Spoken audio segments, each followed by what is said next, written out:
Before we move to arguments from the attorneys, I'm going to... All right, everyone, brace yourselves. Right from the start, we're diving into the raw, unfiltered world of victim impact statements. This is where emotion meets the law, and these moments will play a big role in the sentencing. Have the victim impact statements. Ms. Bauer, please let me know the first individual who will be speaking. Pam. What is Pam's last name? Real. Can you spell that, please? B-R-E-U-H-L.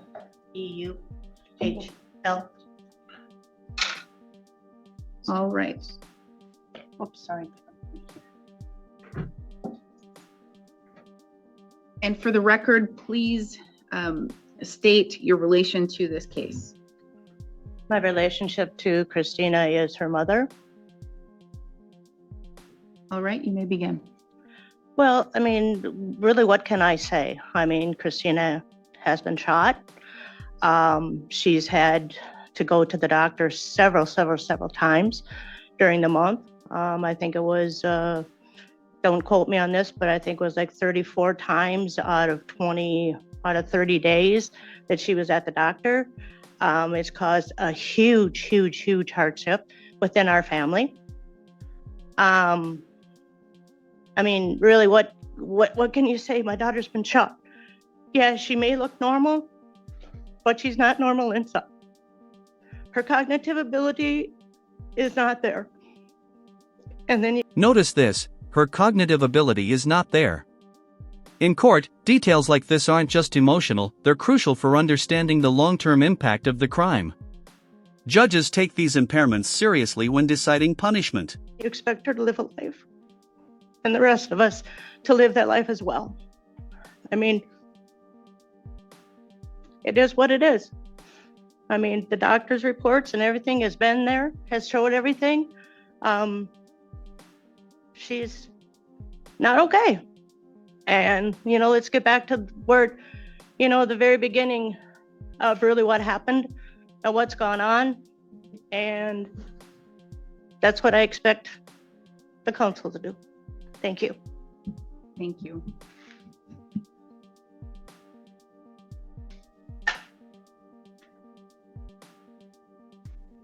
Deb is next.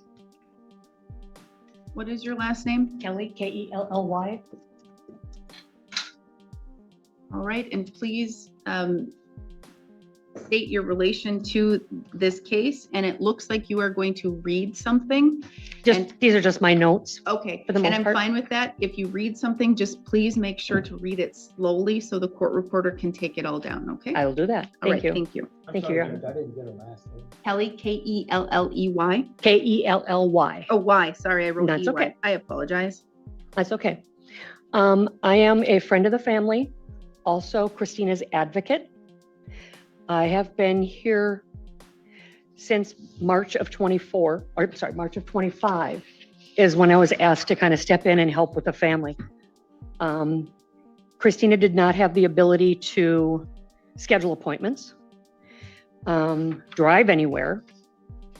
So they needed somebody to kind of coordinate all of this, and I stepped in and took that role. During the time that I've gotten to know Christina, I just love the girl. She's just a sweetheart, but I didn't know her before. So all I can say is how I can perceive her now, but she's had so many doctor visits. We had to establish primary care because she had to leave her home in Cambridge, which she lost because she didn't have any employment. So she left her home in Grantsburg and moved to Cambridge so that her son could stay with her sister. She's been to neurology. She has a TBI. She has seizures almost weekly. She had a brain bleed, which resulted in having a coil implanted. We've had psychological testing, behavioral psych testing. She's been determined that she has moderate to severe memory issues and moderate neurocognitive disorders secondary to the TBI. She's been to cardiology. She's had at least 4 cosmetic surgeries to repair the injury to the scalp. She has 2 more coming. The surgeon did make a comment that it was like putting Humpty Dumpty back together again. So that was kind of interesting because it was such a mess. Like putting Humpty Dumpty back together again. That line perfectly captures the devastation of a severe brain injury. You can almost picture the surgeon thinking, this is a nightmare. Orthopedic, she has injuries to her neck and her lower back. She is now using a cane and a walker, depending on where she is. She's supposed to have a sleep study done, but she's got some trauma with that for fear of being away and being around others. She has biweekly therapy sessions for trauma, PTSD, anxiety, depression, sleep issues. Excuse me. She has 90% hearing loss, both hearing aids in both ears, and all of this is a result of the injury on May 31st. She had left Grantsburg, the place that she knew as home. She lived with her sister for a while, and her son lived with her other sister. They weren't able to be together. The home that she lost was the home that she had with her prior husband, who has since passed away. So this home meant a lot to Christina and the boys, and it's now gone. And to clean up the house, because of the damage that was done, just the biohazard cleanup alone was $28,000. That does not include repairing of the subfloor, new carpet, new sheetrock, new appliances, new flooring. That's above and beyond. Her home in Grantsburg had been robbed many times to the tune of $18,000 plus, and those charges are still pending. And that's because she was unable to be at the home.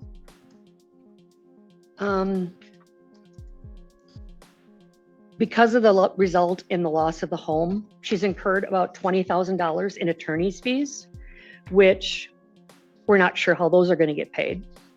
Right now, her only source of income is working very part-time, and her deceased husband has a small pension. Otherwise, that is her only source of income. We've applied for Social Security disability. We've initially been denied, but we are in the process of appealing for that. She's been subject to some online harassment by the defendant's ex-wife, and also his aunt apparently made an appointment. We want to make sure that this is known to him too, and his mother. His aunt made an appointment to see Christina. She is a cosmetologist at the salon. Was very intrusive in a lot of the questions that were asked. Christina was just being very polite and very, didn't give a whole lot of information. And then as she was leaving, she turned to Christina and said, "By the way, I'm Mike's aunt," and left. That caused some serious trauma for her. No matter what happens, Mr. Winquist will be able to leave at one point and lead a relatively normal life. Christina's life has been... Here's the harsh reality. Christina's life has been forever changed, but the defendant could return to normal life. That tension between ongoing trauma and legal consequences is what makes these statements so intense. Irrevocably changed. There will be no living normal for her. She has PTSD. She has flashbacks. She has blackouts. She is fearful of being in public, or especially being around men. Her and Donovan they're doing good based on the circumstances here, but life is not normal. They're doing good, meaning that they're here physically, as to what could have happened.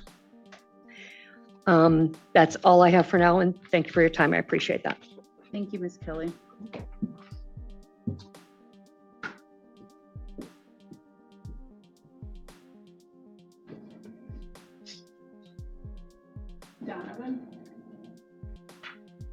Donovan, what you can either tell me your last name or you can give me an initial.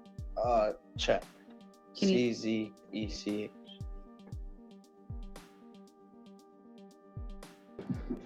Okay. And you are the victim's son? Yes. All right. What would you like me to know? And I'm going to say you sound a little spoken, which is okay, but can you speak into the microphone and talk as loudly as you can and try and enunciate your words so I can hear them and so my court reporter can hear them? Yes. Okay. So, like, I don't really understand why it's not child endangerment is added to it. Because if the gun was not jammed, I know for sure he would have came after me. Because I was still in the house. I was behind, like, one of these walls right here. I was behind one of those. And you're pointing to the jury box? Well, like, So it was that high? no. So our stairs are on the other side, and he was over here in our house by the fridge. He could have easily, because there's no basement door to get out, so he could have easily trapped me in the basement and shot me right there. But thankfully, God saved me and my mom. For the whole night, I didn't even know she was alive or dead because they didn't give any information. And then I had to stay away from my mom 3 months. 3 months. Because she had to heal. And I was living at my aunt at the time. We saw her for the first couple days. Saw her breathing tube down her mouth. She could not talk for the rest of the week after she got shot. And then the next week, she was a little bit better. And then we saw her heal. But then she said, "I can't hear you, Donovan. You need to speak up." And then they're thinking about that she won't even remember me ever again. But that was proven that she could remember me. It was just a hard time. We're struggling to pay bills. All because of this happened. And then we get robbed like a couple nights after. And then, I don't know. And then we expect him to come back to the same community, live his life, a normal life. He can do whatever he wants as soon as he gets out. But me and my mom struggle to do stuff that we want to do. Because it depends how her legs feel. Depends how she feels that day. And sometimes she gets so scared at night that she comes in my room, makes sure I'm still there, and checks on me. That's how bad it is. That's how bad her PTSD is. I'm seeing weekly therapy with my PTSD. Pause for a moment. Donovan is describing a trauma that would haunt anyone. Imagine trying to feel safe in your own home again after something like this. That's the reality they're living every day. Because whenever she has a man over, I have to tense up or I have to get involved. It's just we can't live our life normal again. We can't trust any man that's in our house because we don't know what they're gonna do. And yeah. Thank you, Donovan. Yeah.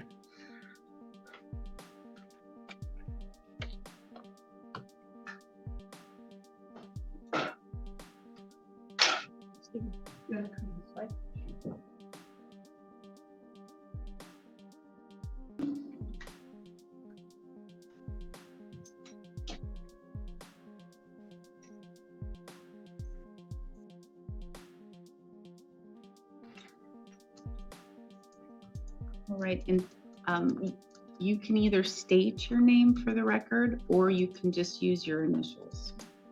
Christina Fickbaum. All right. And I'm going to say the same thing to Donovan. Please speak into the microphone just so I can make sure that I hear everything and my court reporter can too, okay? Okay. And if at any time you need me to turn up the system so you can hear better, if you're missing something, just raise your hand and then I'll know that I need to turn up our audio system, okay? Okay. You may start whenever. You know, it took me a long time to decide what I was going to say, what I wasn't going to say, because. And I'm so sorry to interrupt, but can you just, I know that this is, that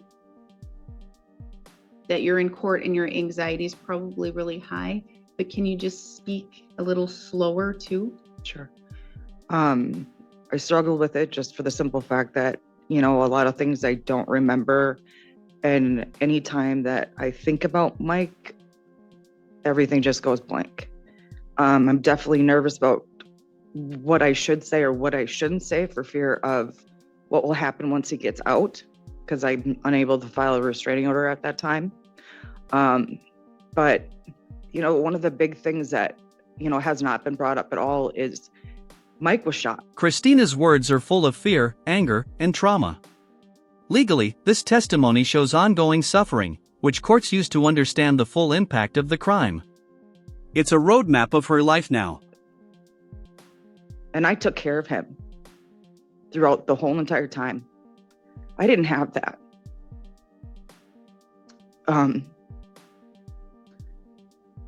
Like they say, my life is not the same. My whole family's been impacted by this. And I feel bad because I'm like a burden.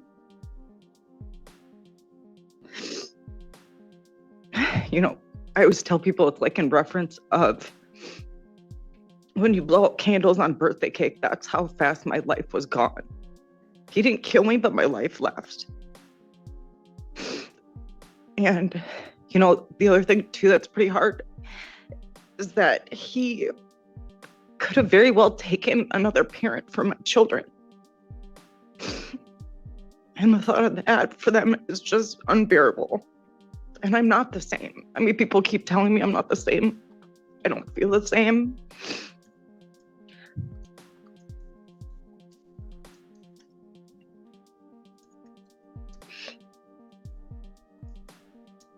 I guess, Debbie, can you? Yeah.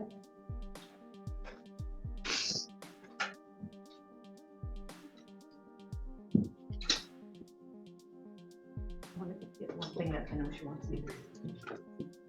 Is that all you would like to say She's today? gonna have Debbie finish for her. Right. Okay, and that's totally appropriate and fine. If you are going to read something, please read it slowly. I will. Thank you. Okay. The one thing that bothers all of us here, I think, is there has never been an attempt for any apology. There has never been any show of remorse. And the fact that they're saying that he didn't really know what happened, pardon my French, he's full of shit. And I apologize for that. There is one thing that Christina came across that I wanted to read as though I'm Christina. You were not my partner. You were my punishment. You didn't love me. You drained me. And yet I called it romance. You didn't hold me. You caged me. And I mistook the bars for a warm embrace. You weren't my partner in life. You were the tax I paid for ignoring my worth. You weren't my partner in life, you were a storm pretending to be a shelter. That line isn't just poetic, it's a courtroom mic drop. This is the emotional heart of the case, and it will stick with the judge long after it's read. Prayed for love, and life handed me a lesson in scars. That wasn't fate, it was a mirror. It wasn't chosen, I wasn't chosen, I was targeted. My kindness made me a canvas for your cruelty, and my silence gave you power. You broke things in me you had no right to touch. I kept trying to heal with the same hands that hurt me. You didn't walk beside me, you dragged me. You weren't building a future, I was surviving a sentence. You were a storm pretending to be a shelter. You called it passion, but it was punishment. I watered dead things. I stitched red flags into rose bouquets. You weren't a lesson. You were a warning, and I just refused to listen. So tell me this, was that love or was it self-destruction wrapped in longing? Don't lie to yourself. And the worst part, I loved you deeply, but not anymore, not anymore. Thank you. Thank you.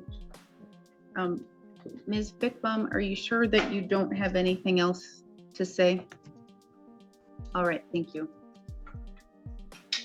Ms. Bauer, is that all of the statements? Yes, Your Honor.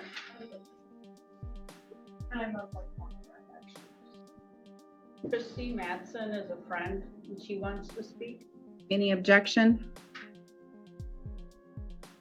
close friend. Well, did she submit a statement to the Department of Corrections in the PSI process? I don't know. No, I don't recall who all did. he did not. She did not. I don't have any objections. Mr. Winquist, any objections?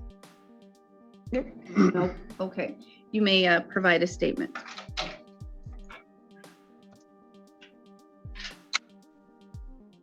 I didn't catch the name, I'm sorry, Judge. Krista Matson. KRISTAMATTSON. All right, you may begin. I'm here on behalf of Christina Fickbaum. She is actually not very much able to speak for herself.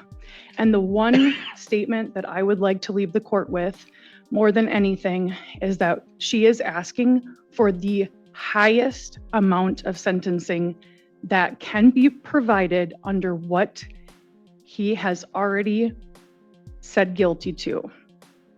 And that is it.